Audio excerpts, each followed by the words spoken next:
दोस्तों एक बार फिर से हम आपके लिए SBI CBO form fill up 2025 apply online process की अपडेट लेके आ चुके हैं। कैसे आप state Bank of India circle based officer के लिए 2964 वैकेंसीज के लिए अपना ऑनलाइन फॉर्म अप्लाई कर सकते हो। कंप्लीट जानकारी स्टेप बाय स्टेप आपको इस वीडियो में दी जाएगी। ऑनलाइन आवेदन करते समय आपको कोई भी ऐसी गलती या फिर मिस्टेक नहीं करनी होगी जिसको करने से आपके एप्लीकेशन फॉर्म रिजेक्ट हो सकते हैं।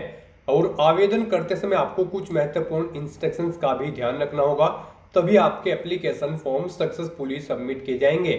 आवेदन करते समय आपको फोटोग्राफ, सिग्नेचर, डॉक्यूमेंट्स कैसे और कितने केबी में अपलोड करने होंगे। साथ ही साथ इस वीडियो में हम आपको ये भी जानकारी दिखाएंगे कि क्या यहाँ पर स्टेट वाइज वैकेंसीज है, सर्कल वाइज वैकेंसीज है, कैटेगरी वाइज वैकेंसीज आपकी क्या रहेगी, क्या यहाँ पर एलिजिबिलिटी क्राइटेरिया है, किस कैटेगरी को कितनी आयु सीमा में रिलैक्सेशन दी जा रही है, एग्जाम पैटर्न सिलेबस आपका क्या रहने वाला है, कैसे आप यहां पर स्टेप बाय स्टेप अपना फॉर्म अप्लाई करोगे, पूरी जानकारी आपको इस वीडियो में दी जाएगी। साथ ही साथ ये भी जानकारी हम आपको दिखाएंगे कि ऑनलाइन आवेदन करते समय आप कैसे क्वालिफिकेशन की डिटेल दोगे, कैसे अपनी पर्सनल डिटेल यहां पर फिल करोगे, कैसे आप यहां पर अपने डॉक्यूमेंट्स अपलोड करोगे और फीस पेमेंट करते हुए रजिस्ट्रेशन से लेकर प्रिंट तक आपको कैसे अपना फॉर्म अप्लाई करना होगा। पूरी जानकारी के लिए आपको ये वीडियो शुरू से लेके एंड तक बिना स्किप किए हुए देखनी होगी। इस वीडियो को कंप्लीटली देखने पर ही आपके सभी सवाल और डाउट क्लियर होंगे। तो चलिए दोस्तों, बिना कोई वक्त गंवाए शुरू करते हैं एसबीआई सीबीओ ऑनलाइन फॉर्म 2025 की पूरी जानकारी। फॉर्म भरने से पहले आपको हमारी वेबसाइट आईएनडी सरकारी नौकरी के इस पेज पर विजिट करना होगा, जिसका लिंक आपको नीचे description plus first comment box में मिल जाएगा। और हमारे इस पेज पर विजिट करके आप यहां से SBI CBO online form fill कर सकते हो। State Bank of India SBI भारतीय स्टेट बैंक की ओर से circle based officer CBO post के लिए नोटिफिकेशन रिलीज किया गया था, जिसके लिए 2964 वैकेंसीज निकली हुई है। ऑनलाइन आवेदन करने की अंतिम तिथि 29 मई 2025 है। 29 मई तक आप अपना ऑनलाइन फॉर्म फिल कर सकते हो। 48,480 से 85,920 सैलरी है प्रति माह के लिए। ग्रेजुएशन डिग्री से आप अप्लाई कर सकते हो। 21 से 30 वर्ष आयु सीमा है। जनरल ओबीसी डब्ल्यूएस के लिए 750 रुपए फीस है। SC ST PH को फीस जमा नहीं करनी होगी। Debit card, credit card, net banking, UPI के माध्यम से आप ऑनलाइन मोड से फीस पेमेंट कर सकते हो। ऑनलाइन टेस्ट, स्क्रीनिंग टेस्ट और इंटरव्यू के आधार पर सिलेक्शन किया जाएगा। ऑनलाइन अप्लाई कर सकते हो, ऑल इंडिया से अप्लाई कर सकते हो।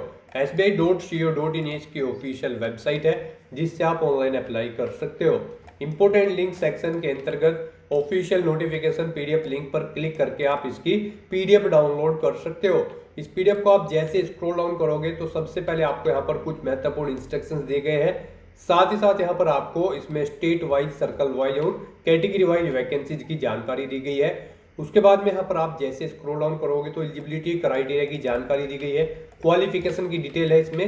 यहाँ पर डिग्री धारक कैंडिडेट फॉर्म फिल करेंगे। एज लिमिट 21 से 30 वर्ष है। SC ST को 5 साल की छूट दी जा रही है। ओबीसी एनसीएल के लिए 3 साल की है।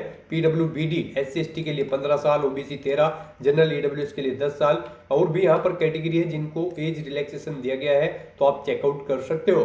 साथ ही साथ यहाँ पर आपको सिलेक्शन क्राइटेरिया के अंतर्गत इसमें एग्जाम पैटर्न की जानकारी दे दी गई है। आप यहाँ से पूरा एग्जाम पैटर्न चेकआउट कर सकते हो।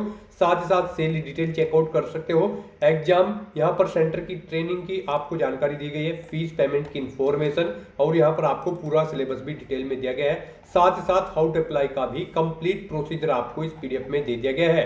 तो अप्लाई करने से पहले आपको नोटिफिकेशन की पीडीएफ पूरा पढ़ना अनिवार्य है। इसको पूरा पढ़ने से आपके सभी सवाल और डाउट क्लियर होंगे। पीडीएफ रीड आउट करने के बाद में आपको अप्लाई ऑनलाइन लिंक पर क्लिक करना होगा, तो आपके सामने इसका ये ऑनलाइन आवेदन करने का ऑफिशियल पोर्टल ओपन हो जाएगा। गाइस, यहाँ पर आने के बाद अगर आपने पहले से रजिस्ट्रेशन कर रखा है तो आपको लॉगिन के इस सेक्शन में आना है और फिर यहाँ पर आपको अपना रजिस्ट्रेशन नंबर एंटर करना है, अपना पासवर्ड आपको एंटर करना है, ये कैप्चा कोड आपको यहाँ पर एंटर करना है और फिर आपको सबमिट के ऑप्शन पर क्लिक करते हुए अपने डैशबोर्ड में लॉगिन कर लेना है और वहाँ से आपको अपना फॉर्म अप्लाई करना है। और गाइस, अगर आप इस भर्ती के लिए फर्स्ट टाइम अप्लाई करने जा रहे हो तो सबसे पहले यहाँ पर आपको अपना रजिस्ट्रेशन करना होगा। उसके लिए आपको click here for new registration की टैब दी गई है, आप इस पर क्लिक करें। आपके सामने रजिस्ट्रेशन का फॉर्म ओपन होगा। यहाँ पर आपको अपनी बेसिक इन्फॉर्मेशन प्रोवाइड करते हुए अपना रजिस्ट्रेशन करना है। सबसे पहले यहाँ पर आपको अपना फर्स्ट नेम एंटर करना है, उसे एक बार फिर से एंटर करके कंफर्म कर लेना है।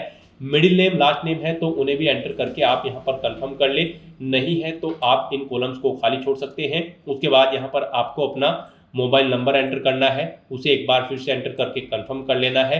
कोई अल्टरनेट मोबाइल नंबर है तो वो यहाँ पर आप एंटर कर दें, नहीं है तो इस कॉलम को खाली छोड़ दें। उसके बाद यहाँ पर आपको अपनी ईमेल आईडी के शुरू के कैरेक्टर एंटर करने हैं और फिर यहाँ पर आपको इस सेकंड कॉलम में से डोमेन नेम सेलेक्ट कर लेना है, जैसे कि @gmail, हॉटमेल, जिस पर भी आपकी ईमेल आईडी है वो डोमेन यहाँ पर आपको सिलेक्ट कर लेना है। फिर आपको वही email ID, complete email ID आपको यहाँ पर टाइप करनी है। ये सिक्योरिटी कोड आपको इस बॉक्स में एंटर करना है और उसके बाद गाइज आपको सेव एंड नेक्स्ट के ऑप्शन पर क्लिक कर देना है। नेक्स्ट आपको एक रजिस्ट्रेशन नंबर और पासवर्ड प्रोवाइड कर दिया गया है। वही रजिस्ट्रेशन नंबर और पासवर्ड आपके रजिस्टर्ड मोबाइल नंबर और ईमेल आईडी पर भी सबमिट कर दिया गया है। आपको उसे केयरफुली नोट डाउन करके रख लेना है फ्यूचर यूज के लिए। और यहाँ पर अब आपको अपना फोटो अपलोड करना है, रिसेंट पासपोर्ट साइज फोटो, और उसके बाद आपको अपना फोटो यहाँ पर लाइव कैप्चर करना है और फिर आपको अपने सिग्नेचर यहाँ पर अपलोड करने हैं। इनके लिए आपको गाइडलाइन दी गई है। आपको यहाँ पर guideline for scanning the photograph and signature का लिंक दिया गया है। आपको इस लिंक पर क्लिक करना है और इन डॉक्यूमेंट्स को अपलोड करने से पहले आपको गाइडलाइन रीड कर लेनी है। अगर आप दी गई गाइडलाइन के अकॉर्डिंग अपने डॉक्यूमेंट अपलोड नहीं करेंगे तो आपका एप्लीकेशन फॉर्म यहाँ पर रिजेक्ट हो सकता है। यही वो कॉमन मिस्टेक है जिसे करने से आपका एप्लीकेशन फॉर्म रिजेक्ट हो सकता है।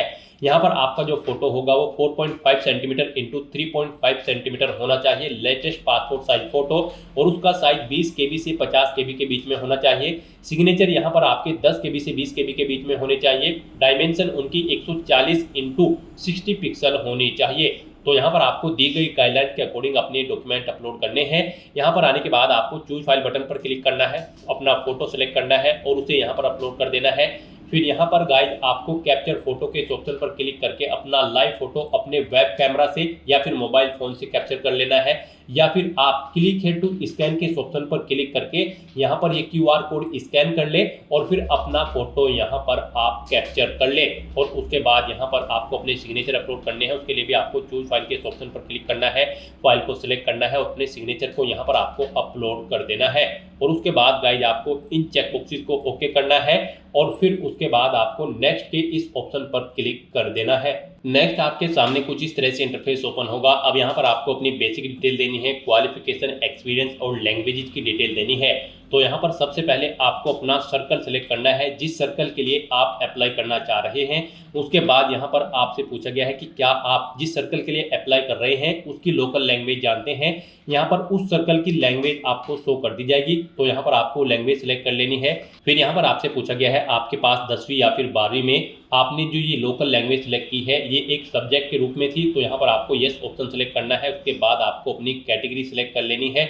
फिर यहाँ पर आपसे पूछा गया है अगर आप रिजर्व कैटेगरी से बिलोंग करते हो तो फिर यहाँ पर आपको अपनी सब कास्ट एंटर कर देनी है।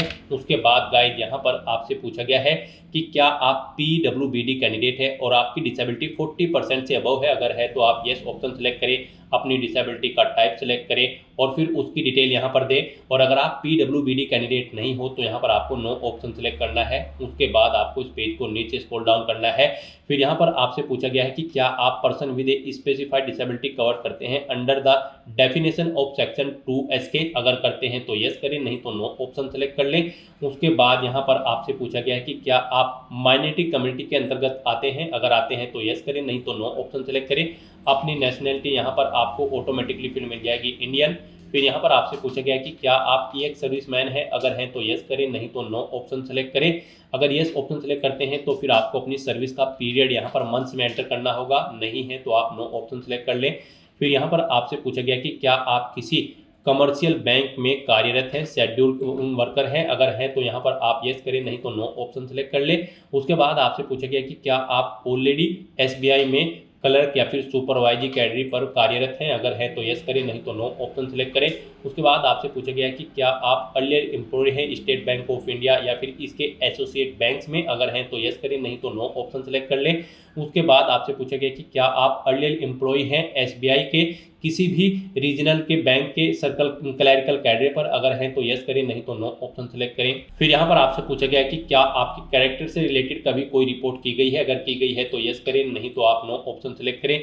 फिर आपसे पूछा गया कि क्या आपका रिकॉर्ड डिफॉल्टेड है। अगर है तो यस करें, नहीं तो नो ऑप्शन सेलेक्ट करें। फिर यहाँ पर आपको अपना एग्जामिनेशन स्टेट सेलेक्ट करना है, जिस स्टेट में आप एग्जाम में पार्टिसिपेट करना चाहते हैं आप स्टेट सेलेक्ट करें। करें। उसके बाद आप उसका स्टेट कोड आपको ऑटोमेटिकली शो कर दिया जाएगा। फिर आपको एग्जामिनेशन सेंटर अपने स्टेट के अकॉर्डिंग सेलेक्ट कर लेना है। उसके बाद गाइज यहाँ पर आपको अपने आईडी प्रूफ देना है। यहाँ पर आपको चेकबॉक्स को ओके करना है, अपना आईडी प्रूफ आपको सेलेक्ट करना है। यहाँ पर एग्जाम टाइम पर आप अपना कौन सा आईडी प्रूफ शो करेंगे, आधार कार्ड, पैन कार्ड, पासपोर्ट या फिर ड्राइविंग लाइसेंस, आप अपने अकॉर्डिंग ऑप्शन सेलेक्ट करें। उसका नंबर यहाँ पर आप एंटर करें। फिर यहाँ पर आपको अपनी डेट ऑफ बर्थ सेलेक्ट करनी है, पहले डे, फिर मंथ, फिर ईयर। उसके बाद आपको अपना जेंडर सेलेक्ट करना है। उसके बाद आपसे पूछा गया कि क्या आपके जुड़वा भाई बहन हैं, अगर है तो यस करें, उनका जेंडर सेलेक्ट करें, उनका नाम दें, नहीं है तो नो ऑप्शन सेलेक्ट करें। अपना मैरिटल स्टेटस आपको देना है, आप मैरिड हो या फिर अनमैरिड। अपने फादर का फर्स्ट नेम यहाँ पर आपको एंटर करना है, मिडिल नेम, लास्ट नेम, अगर नहीं है तो इन्हें कॉलम को खाली छोड़ दें।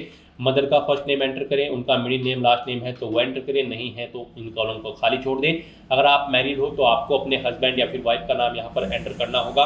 उसके बाद यहाँ पर आपको अपना कोरोस्पोंडेंस एड्रेस एंटर करना है, फिर आपको अपना परमानेंट एड्रेस देना है।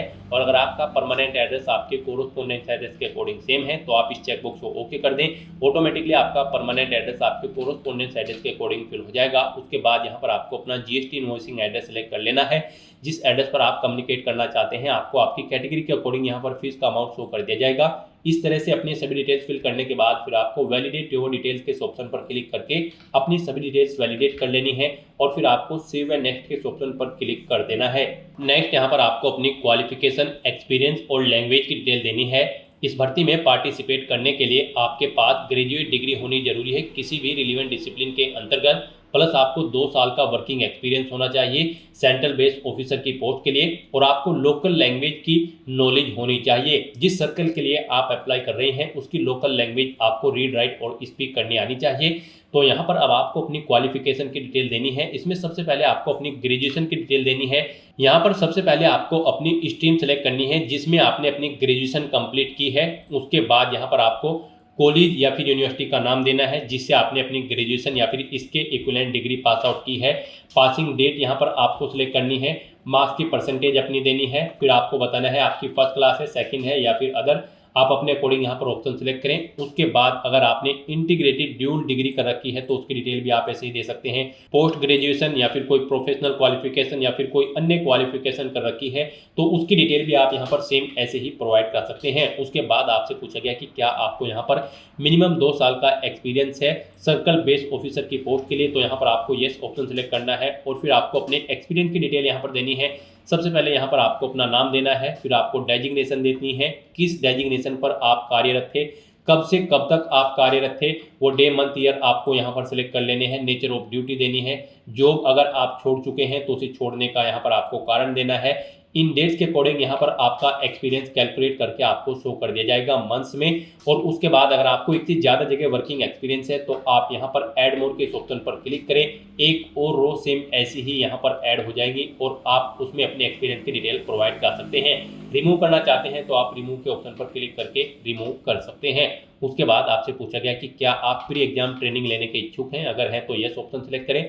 स्टेट सेलेक्ट करें, किस स्टेट में लेना चाहते हैं उसके अकॉर्डिंग यहाँ पर स्टेट कोड ऑटोमेटिकली आपको शो कर दिया जाएगा। फिर आप प्री एग्जामिनेशन ट्रेनिंग का सेंटर यहाँ पर सिलेक्ट करें और नहीं लेना चाहते हैं तो आपको नो ऑप्शन सेलेक्ट करना है। उसके बाद आपको अपनी लैंग्वेजेस की डिटेल देनी है। यहाँ पर हिंदी लैंग्वेज यानी आपको मस्ट है। किसी भी सर्कल के लिए आप अप्लाई कर रहे हो आपको हिंदी को रीड, राइट और स्पीक आना जरूरी है। उसके बाद आप जिस सर्कल के लिए अप्लाई कर रहे हैं और उसकी लोकल लैंग्वेज आपको आनी जरूरी है तो यहाँ पर आपको एंटर करनी है, जैसे कि तेलुगु या फिर मराठी। आप जिस भी सर्कल के लिए अप्लाई कर रहे हैं और उसे भी आपको रीड, राइट, स्पीक आना जरूरी है। तो इस तरह से यहाँ पर अपनी क्वालिफिकेशन, एक्सपीरियंस और लैंग्वेज की डिटेल प्रोवाइड करने के बाद आपको वैलिडेट योर डिटेल के ऑप्शन पर क्लिक करके अपनी ये सभी डिटेल्स वैलिडेट कर लेनी है और फिर आपको सेव एंड नेक्स्ट के ऑप्शन पर क्लिक कर देना है।